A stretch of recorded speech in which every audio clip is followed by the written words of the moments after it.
When you think of Hugo Boss, what comes to mind? Sleek suits, A-list celebrities, and luxurious fragrances. But behind this facade of sophistication lies a secret past that few are aware of. What if I told you that this iconic brand owes its early success to one of the darkest chapters in human history? For decades, the name Hugo Boss has been synonymous with style and status, but there's a side to this fashion empire that it would rather keep buried. As you walk past their glossy store windows or spray on their signature cologne, you might not realize the dark origins that helped build this brand into the global powerhouse it is today. But what exactly is this hidden history? And how did a company with such a controversial past manage to not only survive, but thrive? Let's start at the beginning, long before Hugo Boss became synonymous with luxury. To understand the brand's transformation, we need to trace its roots back to a small town in Germany, where it all began. Hugo Ferdinand Boss was born in 1885 in the small town of Metzingen, nestled in the Swabian region of Germany. The youngest of 5 children, Hugo grew up surrounded by the world of textiles. His parents ran a modest lingerie shop, and from a young age, he was immersed in the family business. Little did anyone know that this quiet town would one day be home to a brand recognized across the world. But life in early 20th century Germany was far from stable. By the time Hugo took over the family shop in 1908, the country was already on the brink of dramatic change. The outbreak of World War I disrupted not only the lives of millions, but also the German economy. After serving as a corporal in the army, Hugo returned to find a country in turmoil and a business struggling to stay afloat. By the early 1920s, Germany was reeling from the aftermath of the war, facing crippling debt and hyperinflation. Hugo Boss, like many small business owners, was fighting to keep his shop open. But this wasn't just any ordinary shop. It was the foundation of what would one day become a global fashion empire. Desperate to survive in the harsh economic climate, Hugo decided to pivot. He expanded from selling modest garments to manufacturing his own line of clothing, turning his shop into a small tailoring factory. By 1924, Hugo had secured enough financial backing to establish a factory with a handful of employees. He began producing workwear, raincoats, and uniforms, laying the groundwork for his brand to take its first significant step into the world of fashion. However, by the early 1930s, Germany was in the grip of economic despair. As the Great Depression loomed, Hugo Boss found himself once again on the edge of financial ruin. It was a desperate time that called for desperate measures, a decision that would soon lead him down a dark path, one that would forever change the course of his company's history.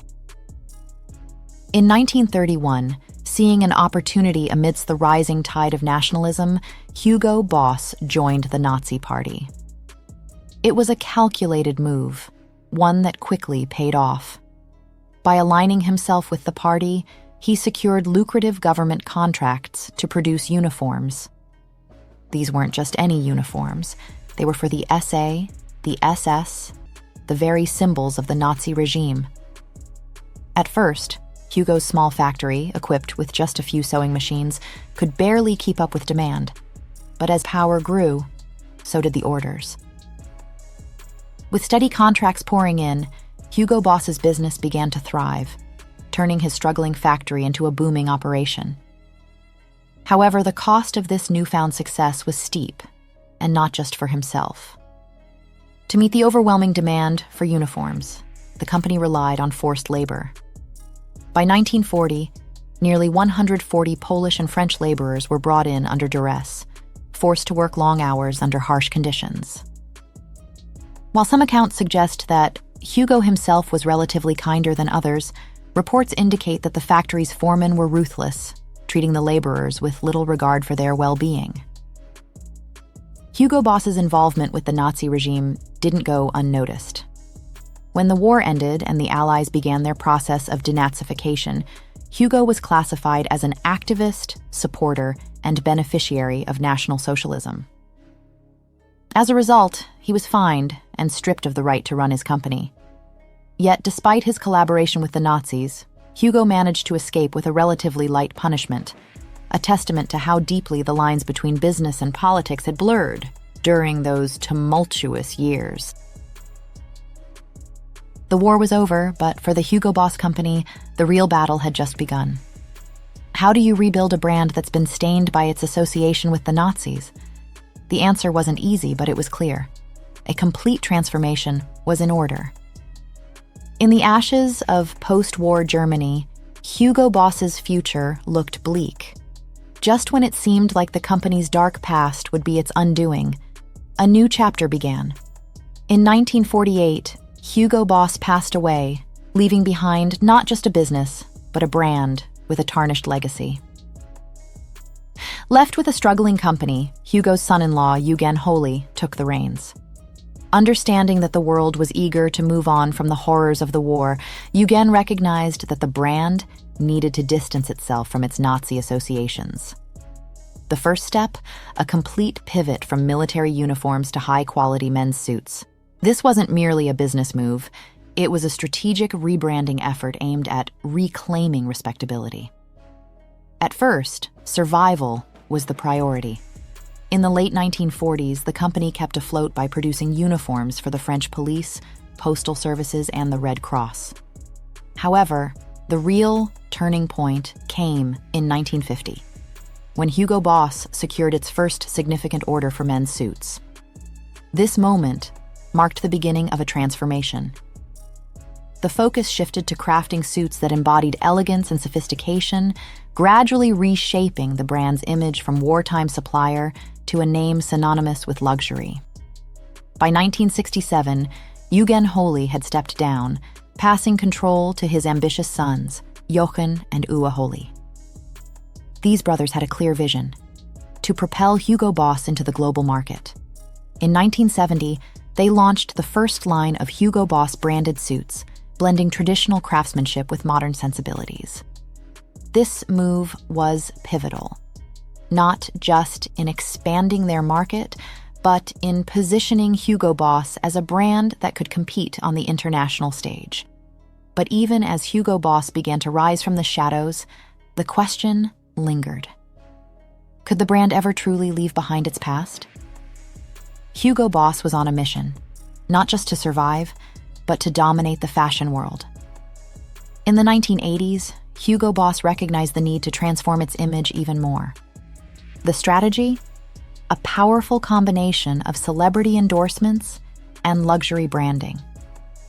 By partnering with icons like Sylvester Stallone and tennis legend Bjorn Borg, Hugo Boss suits became a status symbol for those who craved power and success.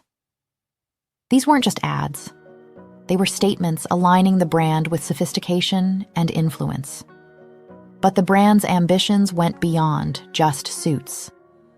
In 1984, Hugo Boss launched its first fragrance, Boss No. 1, which quickly became a bestseller. This wasn't just another product. It was the brand's entry into the world of luxury lifestyles, expanding its influence beyond fashion and into the daily lives of consumers. The success of the fragrance line proved that Hugo Boss could be more than just a menswear brand. It could define a way of life. By the 1990s, Hugo Boss was ready to take its brand global. It wasn't just about menswear anymore. In 1993, the company launched the Hugo line, targeting younger, fashion-forward consumers eager for modern, edgy designs. This was followed by the introduction of a women's line in 1998, expanding its market reach and tapping into new demographics. The company's bold moves paid off. Going public on the Frankfurt Stock Exchange was a game changer, securing its position as a major player in the luxury fashion industry. Diversifying into fragrances, accessories, and women's fashion turned Hugo Boss into a household name known for quality and elegance. To elevate its brand further, Hugo Boss turned to high-profile sponsorships. Its partnership with McLaren in Formula One racing wasn't just about slapping a logo on cars. It was about aligning the brand with precision, speed, and performance. Additional sponsorships in golf and tennis followed, allowing the brand to reach new audiences while reinforcing its image of elegance and excellence. Even with its modern-day success, the shadows of Hugo Boss's past were not so easily forgotten. In 2011, the company took a significant step by publicly apologizing for its role in using forced labor during World War II. Yet, this apology felt like too little, too late for many. Critics argue that while the brand has tried to cleanse its image, it hasn't done enough to truly confront its past. For a company whose legacy is rooted in both fashion and controversy, the stain of its Nazi associations remains a difficult one to wash away. Because let's be real, for a brand that once outfitted Nazi officers, an apology issued in 2011 feels like a whisper in a noisy room. But it wasn't just history that came back to haunt Hugo Boss. In 2020, British comedian Joe Lycett pulled a stunt that made international headlines. He legally changed his name to Hugo Boss. The reason? To protest the fashion giant's aggressive trademark actions against small businesses that dared to use the word boss in their branding. Lycett's cheeky move brought the spotlight back on Hugo Boss, painting the brand as a corporate bully more interested in squashing competition than celebrating creativity. Moving into the present day, 2024 has proven no easier for the brand. The luxury market, particularly in China, a key revenue driver, has faced significant slowdowns.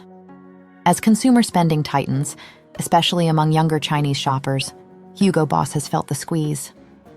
The brand has had to revise its sales forecasts multiple times this year, signaling a clear struggle to meet earlier optimistic expectations in a challenging market environment. CEO Daniel Grieder, however, remains confident, pushing for digital transformation and a more diverse product lineup to weather these challenges. Yet, with agile competitors like Hermès and Prada moving swiftly, Hugo Boss faces a tough road to reclaim lost momentum. To stay ahead in today's competitive landscape, Hugo Boss is pursuing a twofold strategy focused on sustainability and digital transformation. The brand is making significant strides toward a greener future, pledging to use eco-friendly materials, lower its carbon footprint, and uphold ethical production standards. Beyond sustainability, Hugo Boss is also committed to supporting charitable initiatives, particularly in education and social causes, to resonate with a socially conscious consumer base. On the digital front, the company is expanding its presence with an omni-channel membership program, launching in key markets like Germany and France, to foster deeper customer engagement. At the same time, Hugo Boss is broadening its product range, moving beyond its signature suits into areas like athleisure, women's fashion, and casual wear to attract a wider audience. As it eyes 2025, Hugo Boss is laser-focused on strengthening its position in an increasingly competitive market. CEO Daniel Grieder has emphasized a renewed strategy centered on brand experiences and customer-centric growth. By leveraging digital tools and exploring new markets, the brand aims to modernize while staying true to its heritage. But with today's consumers demanding both quality and authenticity, Hugo Boss must not only innovate, but also prove it genuinely stands for the values it now champions. Yet, the challenge remains. How can Hugo Boss innovate and diversify while preserving the timeless elegance and sophistication that have long defined its brand identity? What are your thoughts on the journey and dark past of Hugo Boss? Let us know in the comments. Thank you for watching. Till next time.